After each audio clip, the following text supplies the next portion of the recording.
Gavin, what's up, man? Welcome to the Dad Edge, my friend. Absolute honor to be here, my man. Yeah.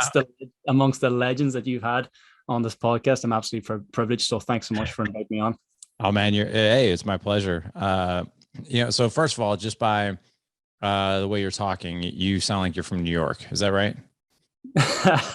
Yeah, upstate New York, just a little bit north of that. So yeah, I'm originally from Ireland. So I'm from a small town in the northwest of Ireland, in Donegal. So epic spot.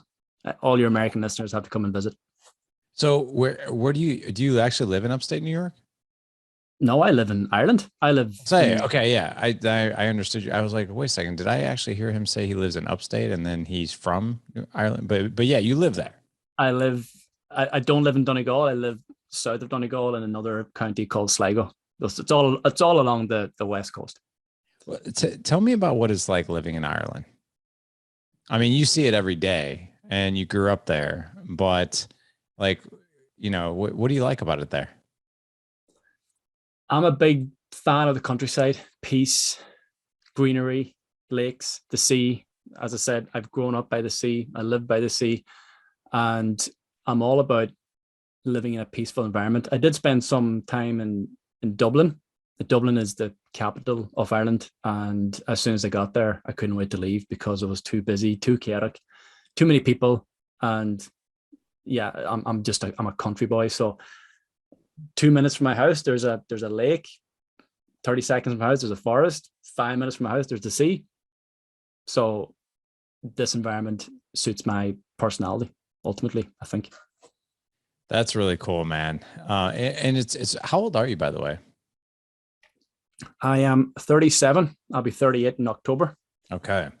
So it's really cool. I don't know if it's a stretch to say or not, but it sounds like your environment is probably one of your core values. In other words, how you operate, what feels best for you, how you maximize like your productivity and maximize your operating system, like your internal operating system, and it sounds like environment is a very big deal to you.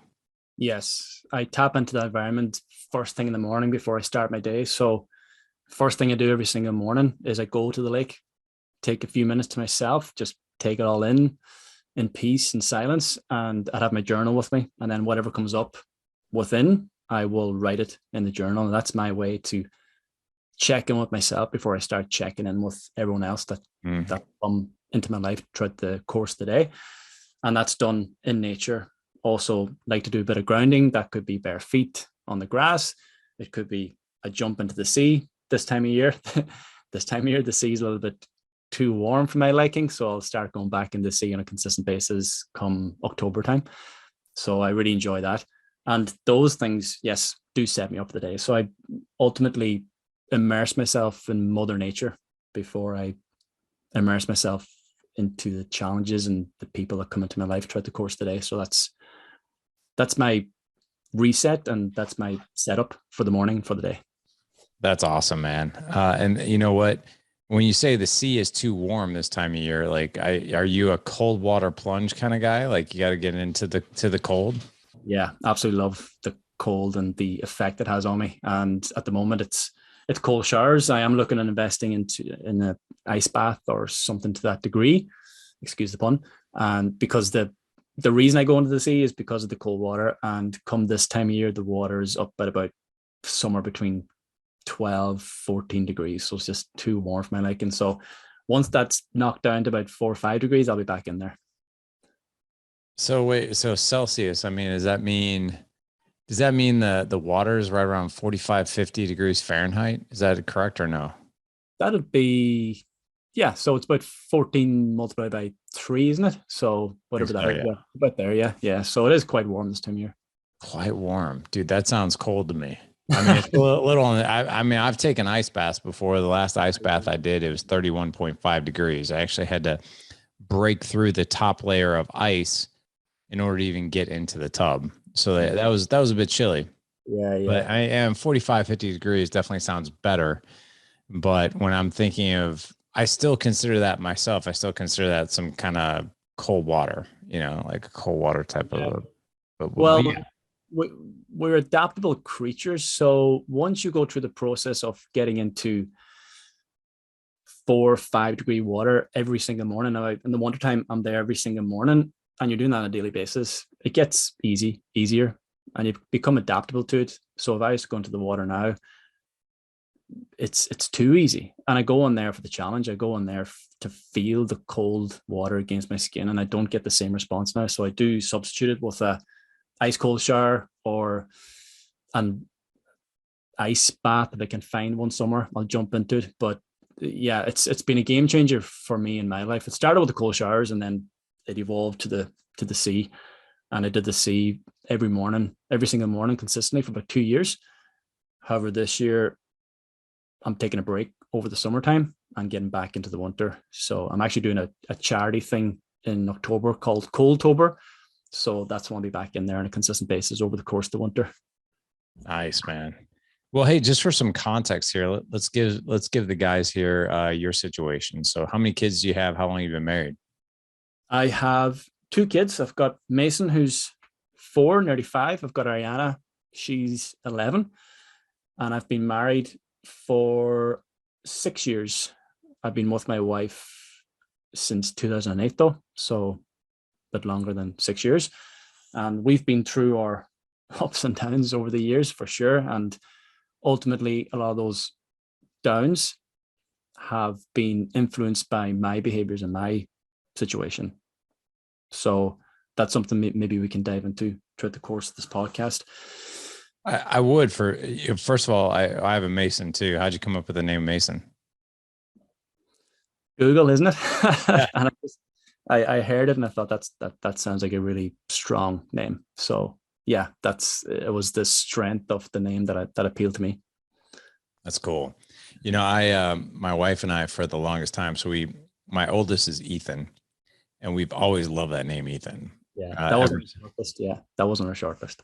That was yeah, it's a cool name. Like we actually got that name back in the like mid '90s when Mission Impossible came out with Tom Cruise and his the main character he plays Ethan Hunt, and up to that point, like the name Ethan, I hadn't really heard it that often. And when I saw that movie, I was like, man, that's a cool name. And then I met my wife, and both of us liked that name. Like when we were dating, we were like, it was kind of serendipitous. We're like, if I have a boy, it'll be Ethan. If I have a girl, it'll be this. And my wife was like, I've always loved that name too. That's really funny you say that. The funny thing about it too with Mason. So I have an interesting story about Mason's name. So Mason was actually supposed to be Caden. Like, so we were going to name, we always loved that name Caden.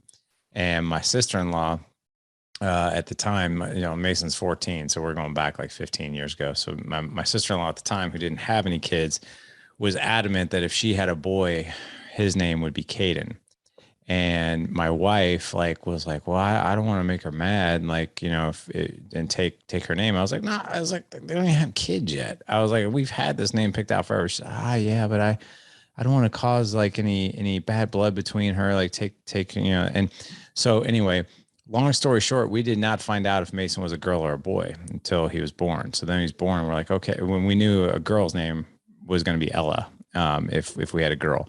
Mason was born. We're like, ooh, okay. So we got to figure out a name. And like, literally, I remember the nurse coming into our room and was like, before we were, getting ready to leave. And she's like, so what are we naming this kid? Because I got to put a name on this birth certificate before you leave.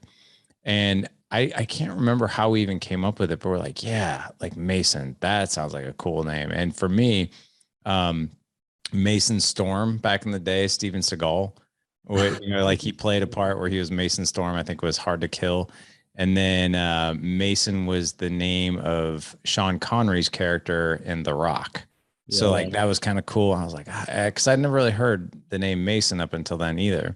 So that's how our Mason came to be. But I want to get back to what you said though, that like you've definitely have had your ups and downs when it's come to marriage, and you said something in there that kind of it didn't surprise me, but it definitely grabbed my attention, which is a lot of it had to do with me. So you're taking like a lot of ownership or full ownership when it comes to some of the challenges you guys have had. So tell us about that.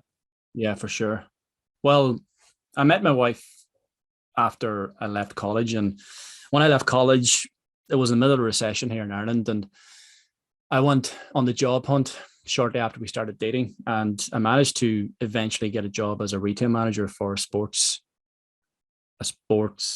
business here, or sports company here in Ireland, sports shop selling clothing, wear, and footwear. And I was up in Dublin for over the course of the year while she was on the other side of the country. So it was a long distance relationship from the beginning, but we managed to keep it going and make it work. And over that period of time, I kept trying to work my way over to her side of the country so we could be together.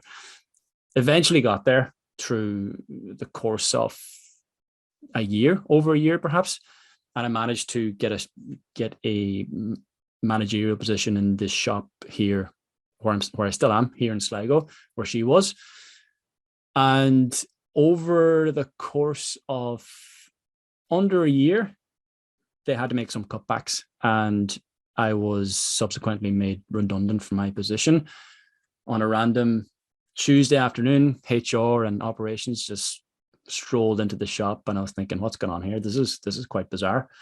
Called me into the office, and within 3 minutes, I was out the door of the shop with no job, and walked home 2 hours into my shift that day thinking, what the fuck am I going to do here? And also understanding that this was 2 months after my baby daughter was born at the time, Ariana. So there was a lot going on there in that situation. So eventually, after a couple of weeks, I managed to get a new job in another sports retailer here in Ireland. And after 3 months there was a lot of commuting, and again with a young baby, and I was perhaps overwhelmed with the pressure and the changes of it all, and it wasn't working out. And eventually I was actually fired from that position. So I was back in my ass again, literally back at home, thinking, okay, where do I go now?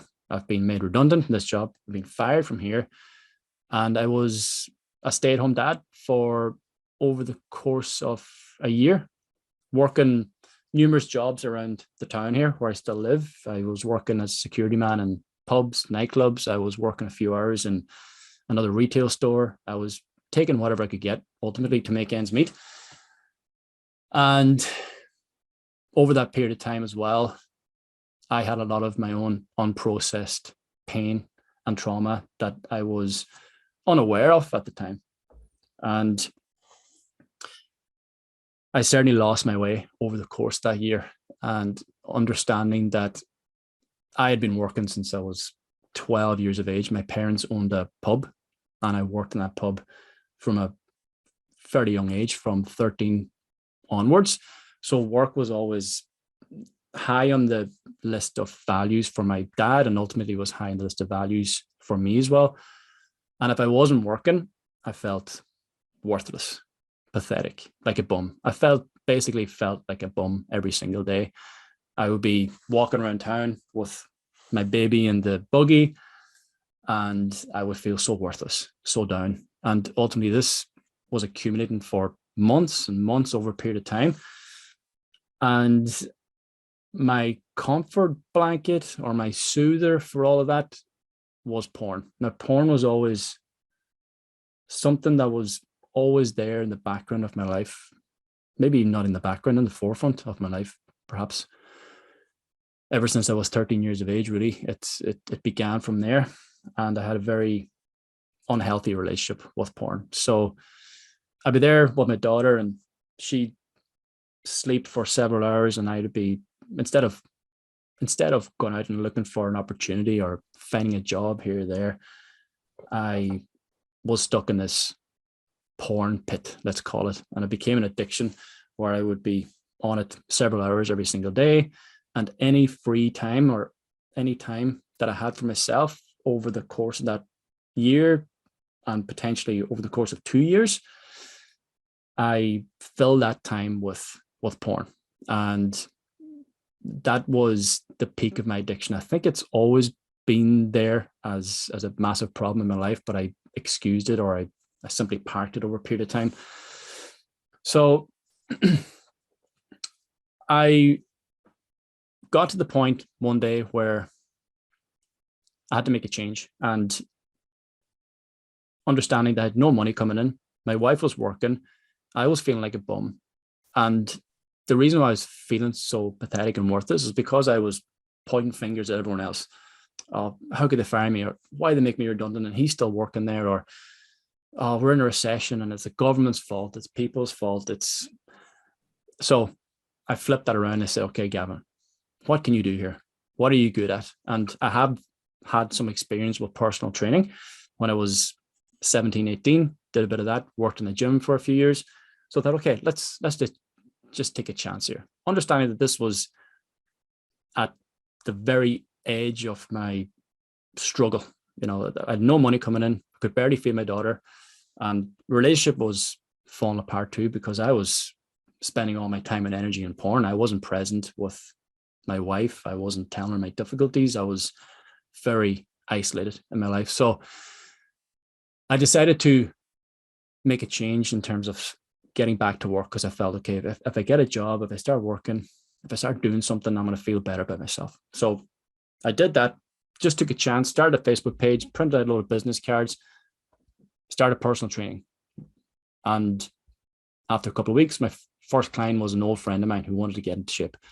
Had nowhere to bring him, so I started trespassing into several gyms over the course of a couple of months and being subsequently kicked out of those gyms because I wasn't insured or whatever else. And eventually I got into a gym just by taking more risks and acting first and apologizing later, taking that approach. So just being somewhat bold. And at that point, I had maybe 5 or 6 clients after about 6 months. And this was growing. And at the same time, I decided to go back to college to study social care. So these things going on to try and find a new direction in life and try to ultimately feel better about myself, that I was going somewhere, that I was starting to go somewhere again and not just being stuck at home. Although I had some great quality time with my daughter outside of all that too, but I just did not feel worthy. I didn't feel fulfilled, and I was trying to make all this work in order for me to feel better. And that was going well. It was going so well actually over the course of a year that I decided to quit the college and go full time into the personal training. And again, that was going well. Things actually started going really well business wise, but at the same time, I still felt flat, empty, lost, alone, lonely. And I thought, okay, there's something else here. And it hit me one day where I was leaving the gym after finishing up with a client, and I sat in the car and this feeling came over me: guilt, sadness, regret, anger. All these emotions just started to come up, understanding this is like 2 minutes of silence. And you'll understand now why I was avoiding this silence and avoiding this distraction-free time. And what those feelings and emotions were associated to was an accident that happened when I was 18 years of age, where I took my dad's car, which was something I regularly did, picked up a few friends. After the first week, my first ever week in college, first ever week leaving home and starting this new life, I'm back home. My friends were still there because they hadn't started college yet. Picked them up, went for a drive, and took a corner too fast and crashed into a car. And my dad's pride and joy, ultimately, his big Saab car, which he loved, and absolutely smashed it. And got out of the car, looked at the car, thinking, "Fuck, my dad is going to absolutely kill me here." There was myself and 3 other friends walked out of the car miraculously. However, that was going to be the least of my worries, as I noticed the other car on the same side of the road, and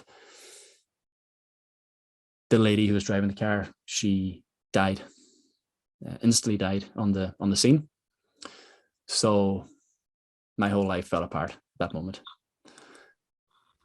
This was a week, as I said, where I was starting a new life in college.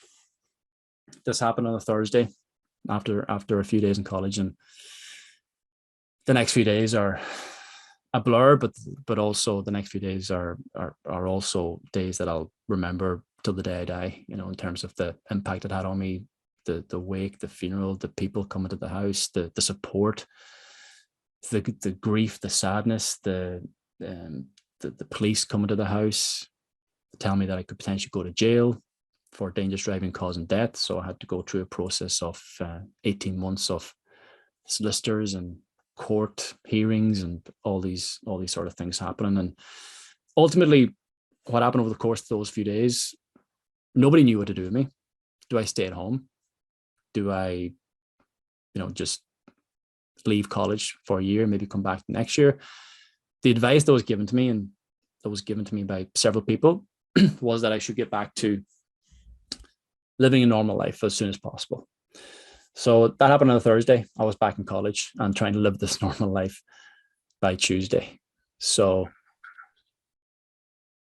and I see that now as a form of escape, or a form of running away from the pain, running away from the community, running away from the scene of the accident, running away from the people who were most likely blaming me for what happened and quite critical of my behaviors. Although they were quite supportive to my face, there were a lot of people that were very supportive, and I'm forever thankful for their support and their kindness. But of course, there were a lot of people that were angry as well. So my parents were afraid for me, I'm sure, and their advice to me was to go back to college. And that became my thing, I believe, is this running away, this, don't face the pain, park it, move on, park it, move on. But you can't move on from something like that. So I pushed it down, I suppressed it, and it was always there. And my escapisms became alcohol, blackouts, regular basis, became a normal thing in college. Now you could say, yeah, it's college and it's a bit of fun with the friends, but my drinking was extreme, like extreme. And I had this very aggressive approach with alcohol, where it was a self-destruct method. I'm going to drink as much as I can tonight, get absolutely fucking hammered. I don't give a shit what happens to me. Wake up the next morning, blackout, laugh it off, and I could be possibly back on it the next night, without understanding the reasons for my behavior and actions. And porn as well was something else that was very prevalent during those years. So these two escapisms were very prevalent in my life throughout the course of the next 10 to 12 years of my life, whilst I was ignoring the actual pain of the experience. I drank so much one night that I ended up in A&E. I ended up in a hospital, and that's as bad as it got. And on reflection now, it was actually quite close to the anniversary of the car accident. And again, I remember telling my mom, "No, it's not that.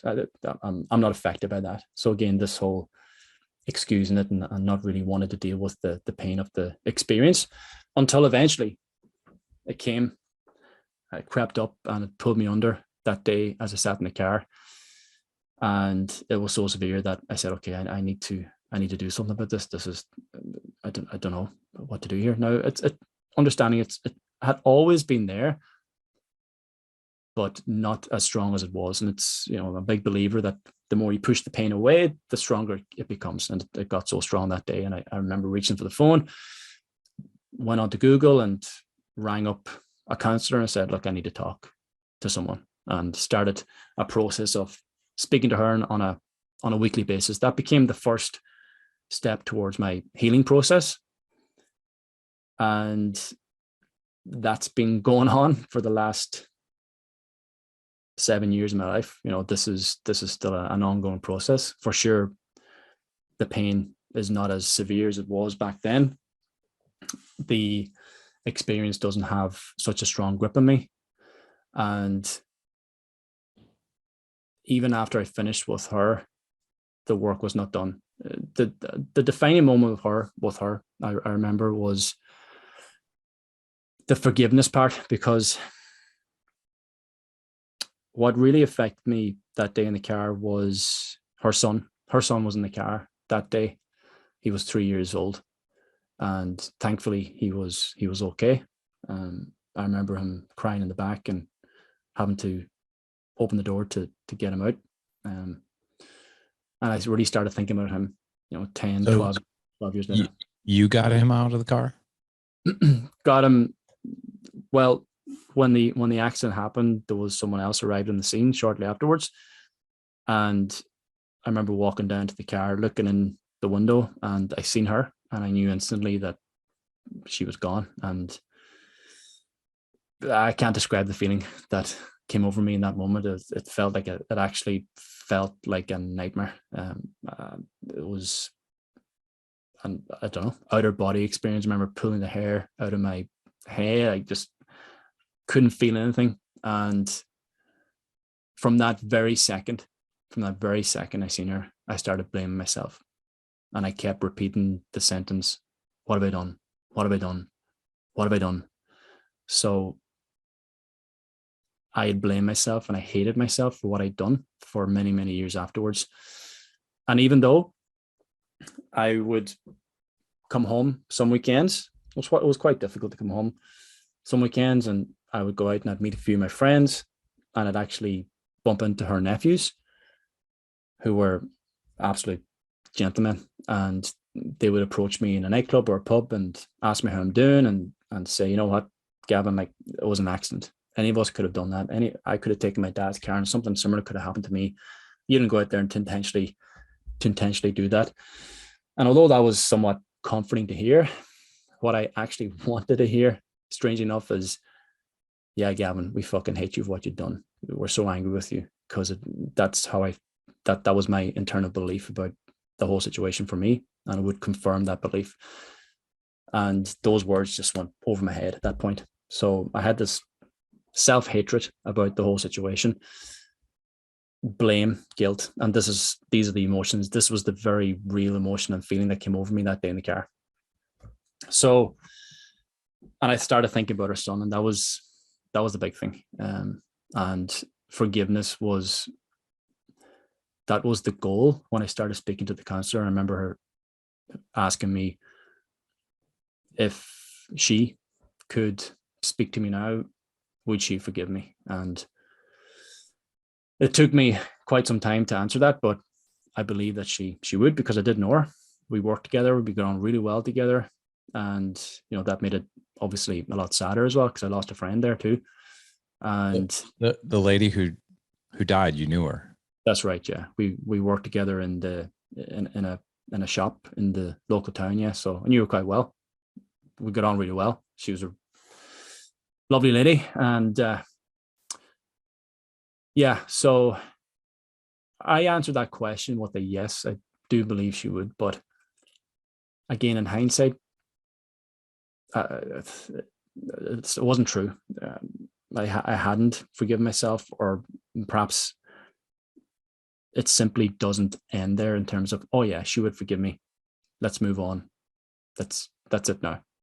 So again, when I talk about this being an ongoing process, it's an ongoing process of forgiving myself, of changing that perspective around what happened, of understanding that, I didn't go out there to intentionally do this, to go out there understanding that, as an 18-year-old man, I was probably very angry. I was probably showing off, but I sincerely did not intentionally go out to cause that accident.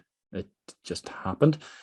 So this is an ongoing process, and I understood that answer was inaccurate whenever I actually seen her son one day 2 years ago on a golf course. And so you saw him 2 years ago?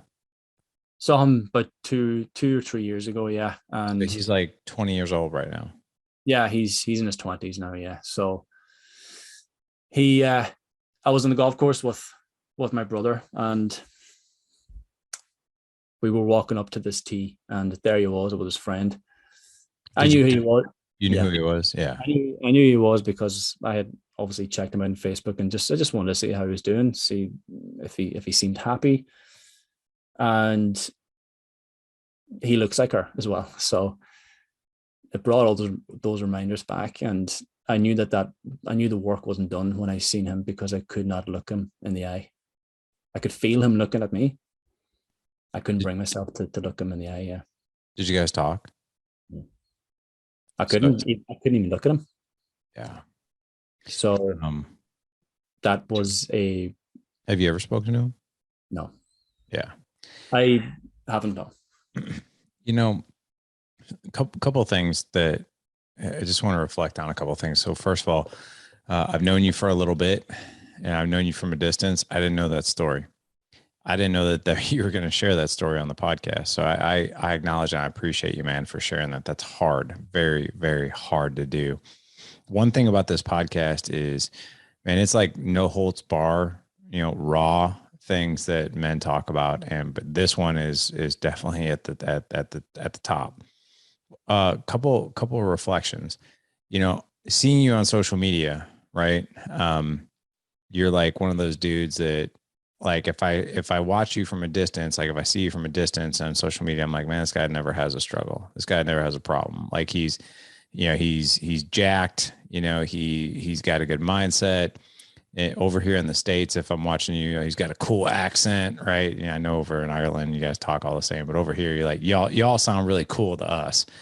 And yeah, this will boost your ego a little bit. So my wife, I've known her for 25 years. Her favorite, so like my wife is one of those people where she really doesn't get into like there are some wives that are out there that like freaking fall all over like an attractive guy, right? On the big screen, right? Like maybe it's like, I don't know, for Ryan Gosling or Ryan Reynolds or whatever. Like some chicks are like, oh my God.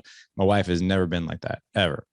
There's only one celebrity that she's ever really been into, and that's Gerard Butler. She's like, I don't know what it is about him. She's like, but I love a man with an accent. So anyway, I'm watching one of your Instagram things, and she's like, "Who is that?" And I was like, I kind of know him through a podcast and that kind of thing, and through social. I was like, "His name's Gavin." She's like, "He's very nice looking, and I like the way he talks." And my wife never says that ever about. And I was so so for my wife to say that, to pass the what I would call like the Jessica test, for her to say something like that out loud, like then I really know like it's an obvious thing, right? So I said, but this is what I want to say about porn, right? I want to give that context because like seeing you on social, you're like, this dude could have like any chick you ever wanted. He probably has a happy marriage, probably has whatever, like probably doesn't have a problem at all with something like porn. But here's what else. I've been doing this work for a long time. You've been doing this work for a long time. Porn doesn't discriminate on how successful you are, how great looking you are, how built you are. All these you could be financially set for the rest of your life, have an amazing wife, good looking dude, jacked with his health, but porn will still creep his way in there, right? Porn affects everybody. I have yet to meet a man. I've actually only met one, and I actually believe him. It's because he owns two companies and he's insanely busy. And I can honestly say that he's told me, he was like, yeah, I just never really got into it. He's like, and plus, like I'm just so busy. Like if the urge comes around, like I just don't want to give my time to it because I need to go do other stuff. And I truly believe that he's one guy I've ever met my entire life that I actually believe never had a struggle with porn. Everybody else I've ever met, I know that they struggle with porn no matter what's going on. And porn is one of those things that it's very easy to dive into because you really don't, we justify it and we really don't think it's wrong. Like me, that used to be my go-to as well. And I'll never forget my first exposure to it. It was horrible. It was by a relative. He put it in the VCR. I was 9 years old. He thought it was, he thought it was a joke. That was hilarious. And I was like, what in God's name am I seeing right now? And it grossed me out, but it intrigued me enough to where my teenage years, I really dove into it a lot. And one thing I'll tell you is that we justify it, right? We justify it that, oh, it's not really hurting anybody. I'm not doing anything wrong. I'm not cheating. And sometimes here's the other justification I've heard too. It's like, well, I just had sex with my wife 2 days ago and I really want sex and I don't want to bug her with it. So I'll just do this and I don't even shouldn't have to worry about it. But it's very dangerous. I haven't looked at porn at this point. I can't remember when. And it is unbelievably freeing, and the other thing too, if it's sneaky with the time thing, you mentioned, that you would get into it for like hours, right? And that's very common. the thing that I had a podcast guest come on a long time ago, and this one really hit me. He's like, imagine you dying and you go to heaven, and God is like, hey, welcome to heaven. I forgive you for all your sins, right? But before you jump into heaven here, I just want to show you something. You asked for forgiveness for all the wrongdoings you did, which I do. I forgive you. I'm a forgiving God. But I want to point out one thing. You spent, 15,000, 10,000 hours of your life. That's a really high number, but let's just say you spend 10,000 hours of your life on porn. If you would have spent 10,000 hours of your life on this other thing or these other things, this is what kind of relationship with your wife you would have had. This is what kind of relationship with your kids you would have had. You would have been a New York Times bestselling author. You would have been this, you would have been that. Had you not granted, you're forgiven. But this is what life would have been like had you just switched the time up. And I was like, I don't know what it was about that, but I was like, oh my gosh, like one of the biggest things that we actually sacrifice when it comes to porn is the time that we give porn, right? That's what drives me now. It's yeah, the feeling of regret from all the time I wasted on it in the course of 10 years, and especially over the course of, at its peak, over the course of 2 years. And as I said, it was hours. My porn addiction was so severe that the porn videos weren't enough anymore, and I started to go onto webcam chat rooms and stumbled across these webcam chat rooms. And at the beginning, you start watching it and you think, oh, this is different. This is quite new. And before I knew it, I was one of those performers on the webcam chat rooms. And there's something more that comes with that. There's the validation, there's the attention, there's the praise. And again, on reflection, these things that I probably craved all my life from my parents or from my peers or from my teachers was praise, attention, love. That I was somewhat deprived of. And it filled me up for a period of time. And I was doing that for about a year and a half, I'd say. This is where I was really bad. And the I wasn't married at that time, but the relation was breaking up. I was obviously, spending my time and energy elsewhere. That's the thing. And, it is a form of cheating. You're not investing your time and energy into your marriage or into your wife. You're expending your time and energy on something else, on somebody else. So what happened then was an understanding for me.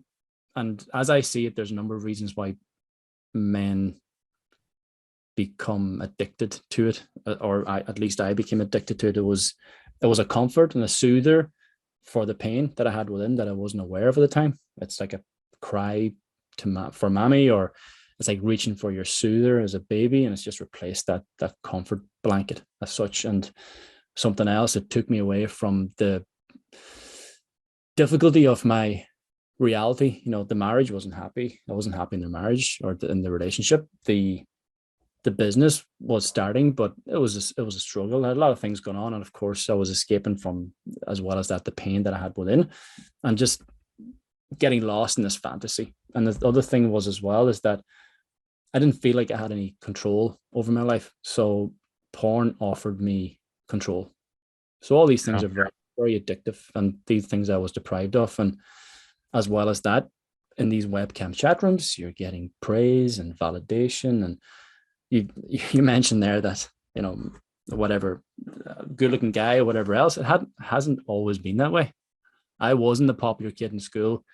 I was the guy who was often rejected from women that I was attracted to. Rejection was a massive thing in my life, and that was the big driver in terms of writing my second book, The Art of Self-Acceptance, accepting myself after all these rejections. So yeah, I felt like a reject. I felt unworthy. So porn was some way to validate myself, and to offer these people offering love and connection or whatever. However, what happened after that was I went through a process of the counselor, as I mentioned, and I was working on myself. I started reading books. I started really to I remember picking up Ryan Holiday's book, The Obstacle Is the Way. I remember picking up Mark Manson's book, The Subtle Art of Not Giving a Fuck. And I was reading these books and I was thinking, why am I reading these books? And like, well, and why are they resonating with me so much? Like, again, I was unaware as to what was going on, but these things were certainly becoming a catalyst for change for me. And I started to move away from the webcam chat rooms. I was less frequent on porn. I was creating a new path. Over the course of 2 years, things were improving, but the past is a way to of catching up with you, just as it did with the car accident and the pain of that. And yeah, imagine this scenario where you're in the gym and I was just going through a warm-up before I started my workout. I had my phone plugged into the wall over by the door, and I remember hearing it ring. I thought, okay, I'll go and check that out. I missed the call, and it was an old friend of mine, one of these friends that never rings you or never gets in touch with you. So all of a sudden you're thinking, okay, what the fuck is going on here? Does somebody die? Is there something the matter? He left a voice message, said, Gavin, call me back as soon as you can. I've got something to tell you. I'm thinking, fuck, what's this about? Man, right. So I rang him back straight away, and he said, Gavin, I don't know how to tell you this, but there are videos of you being circulated from a porn site of you in a webcam chat room, and my God, people are seeing this. I'm thinking, holy fuck. So when was this? This was 2017, year after. Yeah. So got it. Wow. And then I was like, and of course left the gym and I raced home straight onto my laptop to find a website or company or something that would take these things off the web, off the porn site. Whatever happens, if you are in a webcam chat room, there's some way that those recordings can be saved or used or downloaded and then posted on a porn site. Someone found it, started circling it around, obviously knew who I was, and everyone in my town here had seen it. And this was at a point where things were actually starting to get better for me, and business was thriving, things were improving, and this pulled me under once again. And I thought I was going to lose everything. Thought I was going to lose my business, my clients. Nobody's going to respect me anymore. I'm done. And again, the same sort of feeling of the day of that accident. Maybe not as severe because nobody died, but it was a very similar feeling in terms of the whole world just crashing down around me. And I had a mentor at the time, and very thankful that I had him at the time, because he was my go-to in terms of, man, look, this happened and I don't know what to do. And he talked me through it, and he really helped me out throughout the next couple of days. We got it off the internet after a couple of days. It was too late though. Everyone's seen it. And then after a couple of days, when I brought myself back down to earth and I felt a bit more grounded with this help, I thought, okay, what am I going to do here? Where am I going to go with this? And I decided to use that experience instead of being used by it. And I said, you know what? I'm going to start helping men who are potentially going through similar struggles in their lives. I'm going to tell the story in terms of what's been going on with me and what caused this to happen. And it's not just a matter of me just being on webcam chat rooms just for the fun of it. There's a whole background here. So I started to put myself out there a lot more. And at that point I felt, you know what? I've got nothing to lose. I've been completely exposed here. And I don't really give a shit what anybody says or thinks now, because my whole life has been exposed, and my whole being has been exposed there. So you know what? I'm just gonna go for it now. So it actually gave me the incentive to take a huge risk and to change the direction of my business, where I then started to work with men. And that was a huge catalyst for change for my personal growth and business growth. And it also inspired me to write the first book, Stronger Mind, Stronger Body, Stronger Life. So, and I remember my mentor telling me at that point, when all this is happening, I remember so clearly him telling me on the phone. I was out the back garden and he goes, Gavin, you know what? Someday you're going to look back at this experience and you're going to thank it for happening. At the time, I was like, you're out of your fucking mind, man. There's no fucking way I'm going to thank this shit for happening ever. And I know what you're talking about. That was what was going on in my mind, I respected him enough not to say that to him, because I understood that there was potentially an element of truth in there, and there was. And as I said, that was a huge catalyst for personal and business growth. And from that experience, I've been able to help many other men with their porn addictions, with their struggles, with their helping them through their darkness. So yeah, getting pretty heavy, isn't it? Dude, you were the real deal, man. Um, you know, it's fascinating to me. There's one other question that I'm really eager to ask you, and it has to do with the accident that you were in. But I'll get to that in a second. Okay. You know, just a couple of reflections on that. I can't even imagine the, and I know what you mean, by the way, about the feeling of trauma, right? It's probably, I mean, I have no doubt that what you experienced in that accident, you had, God only knows how long you suffered through PTSD after that accident, right? If you've been through a traumatic event and have experienced PTSD, it becomes very apparent on your radar when those feelings start to emerge with another situation. I had a situation also in 2017 where I experienced PTSD, but it was way more minor than what you went through. I went through I did go through almost a near-death experience. I hit a snag with my sleep. I didn't understand at the time why, but I was training for an ultra event. I went a little overboard with my training, and I didn't know it at the time, but just completely fried out my adrenals, and I couldn't sleep. I couldn't sleep for like 33 days. When I say I couldn't sleep, I slept. That's the only way I survived. But I only slept an hour and a half to 2 hours a night. And it got so bad that I got suicidal and ended up in the hospital for 4 days. And after leaving the hospital, I went through 8 months of counseling because I felt tremendous anxiety every time I went to bed, thinking like, oh, this could be the night it all starts all over again. And those feelings of trauma, right? They come up. And here's the funny thing, man. And I'm sure you probably experience this from time to time. That was 5 years ago.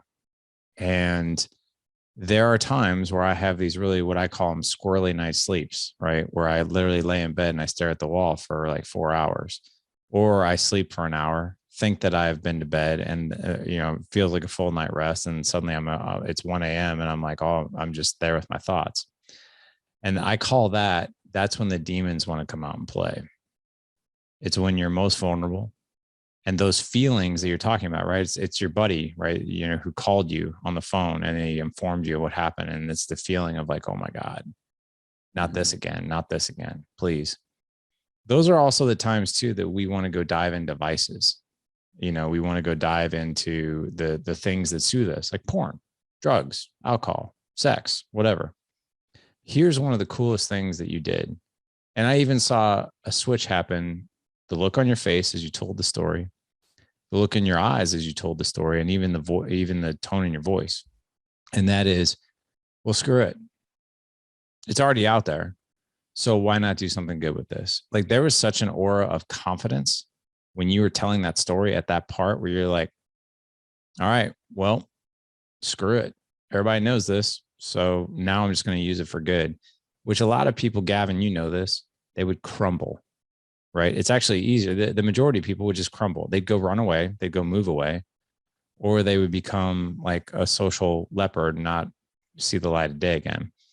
So I just want to acknowledge and appreciate that. The one question I've really been eager to ask you is, you mentioned before you told the story about the woman dying. The first thing you said before that was, my dad's going to kill me because this car is his pride and joy. Like, oh my gosh, like, what is he going to say? Upon finding out not only that the car was totaled, but that this happened, how did your dad respond? My dad was supportive at the beginning, and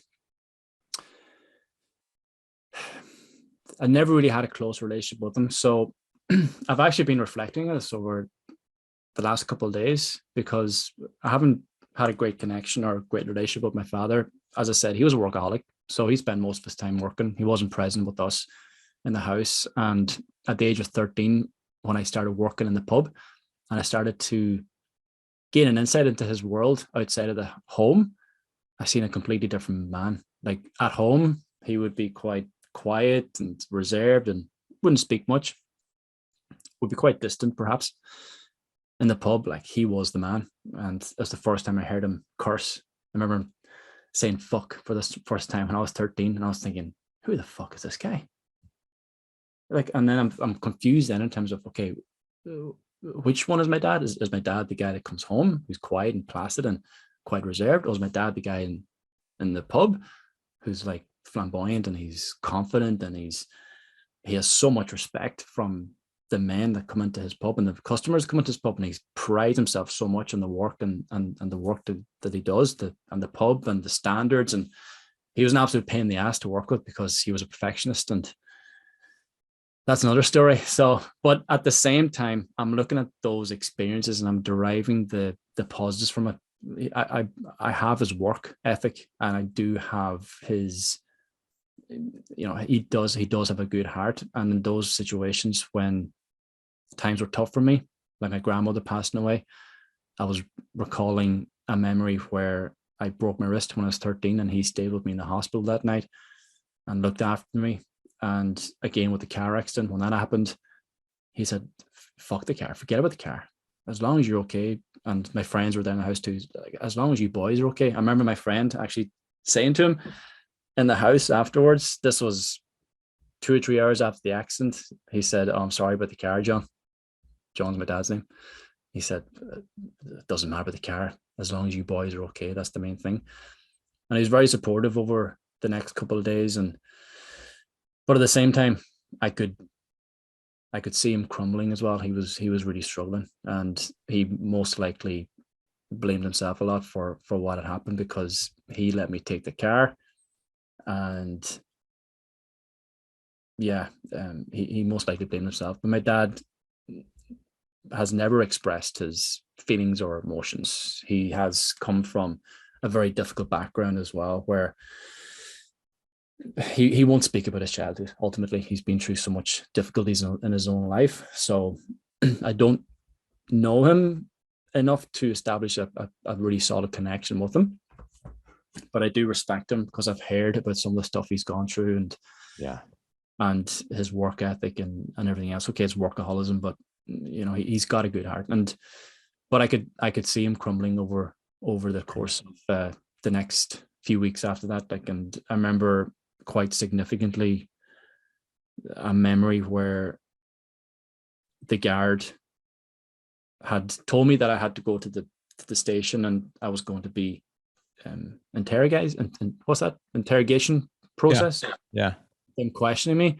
Now the guard was he was such a good guy, and he knew that I was okay. Like I wasn't a bad kid, and he went pretty easy on me anyway. And instead of me going to the big police station and being interrogated by these other police officers, he simply took me down to the local police station and went through some questions with me and said, look, this is just protocol.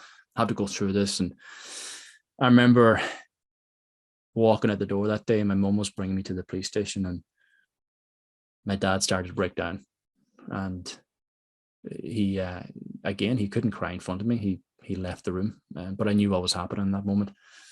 And it's only through speaking to my mum over the course of the years that I have understood the difficulties they went through whenever it happened. Because again, I wasn't there. I was up in college. I wasn't at home, so I didn't know what was going on there. And I remember my mum telling me that they would break down on a regular basis. And so sure, this was all unknown to me.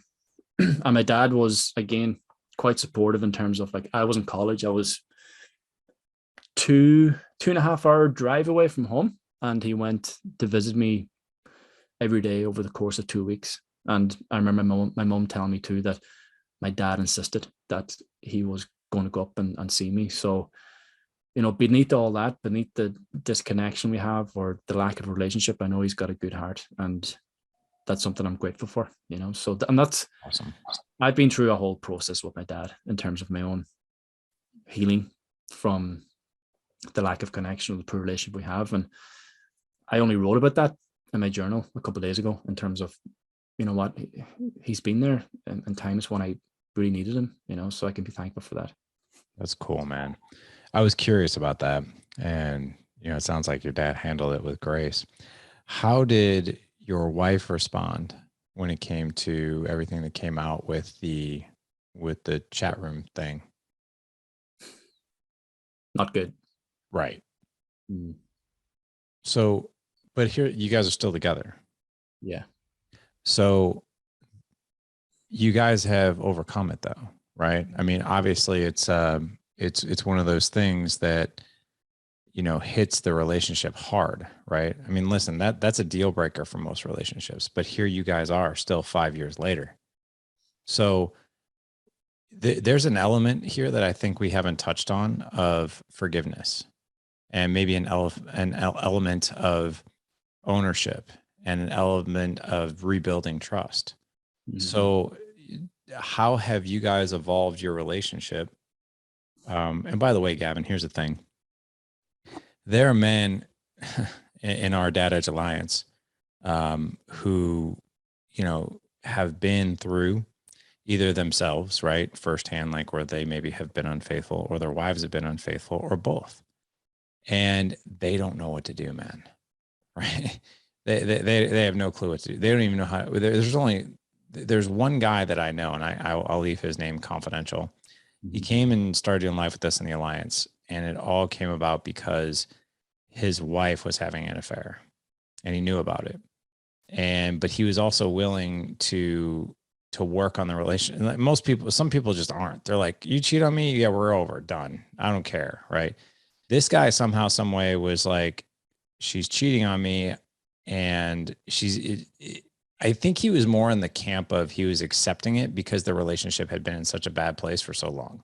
So like to him, the way he explained it is like, this doesn't surprise me. Like we have not been connected for like years. He's like, so it would actually surprise me if she wasn't. However, I know that this is happening, and I truly believe that we can get through this.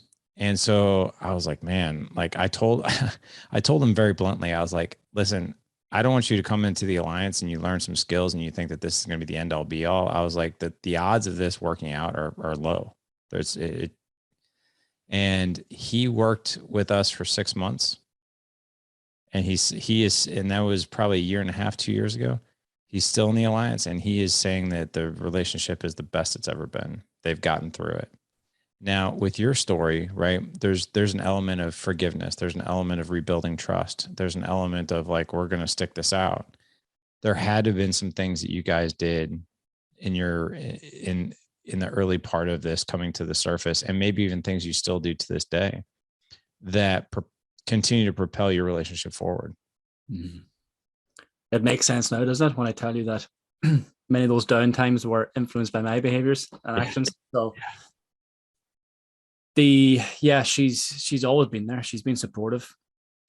She's been very forgiving. Obviously, her trust has been destroyed, had been destroyed over that process, and ultimately thought she knew me, but she didn't know who I was after that. And you know, at its core, I didn't know who I was. So this became a process. Again, that was a talk about the change in direction with business, but this became another change in direction in terms of my healing process and saying, okay, this is something else. Because the porn was still there. It was still there in the back. It wasn't like I stopped watching porn completely. It was still there, and I still had my impulsiveness towards it, or maybe not as strong as addiction as I did have before, but it was still there. And it was still a struggle. So, and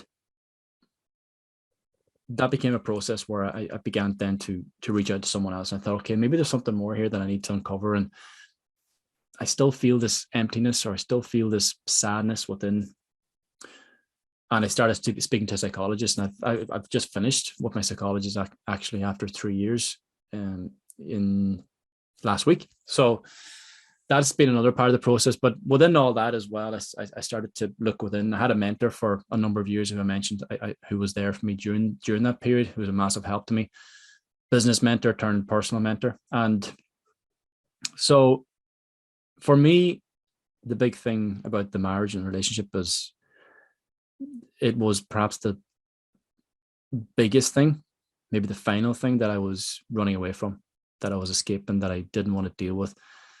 I mentioned before that I've come from a background from a lot of rejections from parents, from other women, times where I have expressed myself in some way, even in a happy way, angry, and it would be met with some sort of criticism or some sort of words that would embed some shame as to who I am. So I started to pretend that I was someone else. Like for many, many years in my life, I was hiding behind this mask. I had this false persona. You know, I wasn't being me. I was being someone else. I was acting as if I was the hard man, the ladies' man, the cool guy in the college, whilst all the while deep inside I was fucking scared shitless and an absolute coward and broken within. So, but I kept this facade up for such a long period of time that it transferred into the relationship as well. And I tried to be someone else in front of her as well. But ultimately, when that happened, it brought a lot of truth to the surface that enabled us then to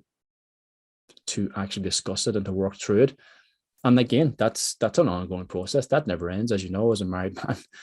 It never ends. It's a work in progress, and of course, I still slip off track with difficulties in terms of expressing myself, or difficulties with her, or her difficulties with me. She's a lot better in terms of expression, and she can catch me now whenever I may have something to say, and she'll get it out of me. So she's supportive in that sense, and the big fear for me was, again, the assumptions of how she would react whenever I would tell the truth or be truthful with how I felt about her, about a certain situation.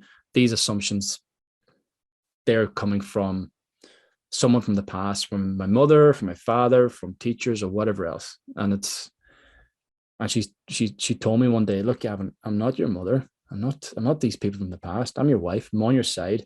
If you say something and I get angry, so what? Let me be angry with it for a while. At least we can get it out there and we can work with it. But if you're keeping all these things away from me, if you're hiding it all away, then we're going to continue growing apart. So she's been very supportive, and she's been very intuitive in terms of how I am and what's going on with me.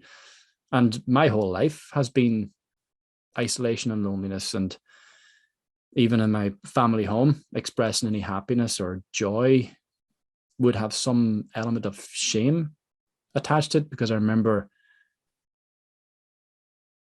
I would act completely different in front of my mom or dad. And I'd go into my bedroom, lock the door, turn on Guns N' Roses or Queen, and go fucking apeshit and absolutely lose myself in the music and be someone completely different. Yeah. And I believe that transferred into porn, and that transferred into other areas of my life. And it transferred into the relationship here, where I would act a certain way in front of her. And then I could lock the door, go on porn, or even work or something else, and express myself truly. But that's not fair to her. It's not fair to the relationship. It's not fair to me or the kids. So, dude, I'll tell you what. First of all, you have talked about some serious stuff on this show. I just had a guy, I can't remember his last name off the top of my head, but you can't miss him. His first name is Xane. He wrote a book called 100 Things I Want My Kids to Know Before I Die. Sounds very morbid, but he is like one of the most inspirational people I've had on the show, as well as you. And he talked about how, he lost two of his kids, died. And, one was older, and one of them was like his 9-month-old daughter who drowned in the tub. And he came on the podcast and shared these stories that were so authentic, and it literally rattled the audience. Like I still, his show was like 3 weeks ago. I still get comments and emails, and they're like, oh my gosh, like that show like blew my mind. I didn't even know who the guy was. And then I listened to the show, and it just blew my mind. This one's another one, Gavin. This one's another one. Like this was really unexpected. I got to be honest, man. I was on your podcast. I really had a good time. And I was like, I wanted to, I see what you're doing on social. And I was like, I want to return the favor. I want to have this guy on my show. And I know he's written a couple books. I did not think you were going to talk about this at all. Like at all. And this is why, to be honest, listen, I don't have many skills. Like I'm a moron in a lot of areas of life, one of the things I do pride myself on is that we have real conversations on this podcast. Like this is like, it's a safe place that we can serve the men in the audience. What I can tell you, my man, is you freaking brought it today. Like so much so that I was like, I cannot believe just how bold and raw and imperfect and like in these stories of overcoming some serious things, man, and still working on it. Right. None of us are a finished product.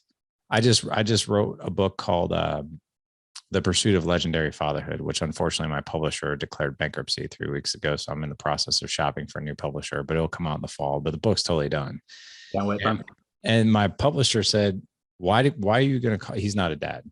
The guy who owned the publishing company. He's like, why would you call it Pursuit of Legendary Fatherhood? Just call it Legendary Fatherhood. I was like, because it doesn't exist.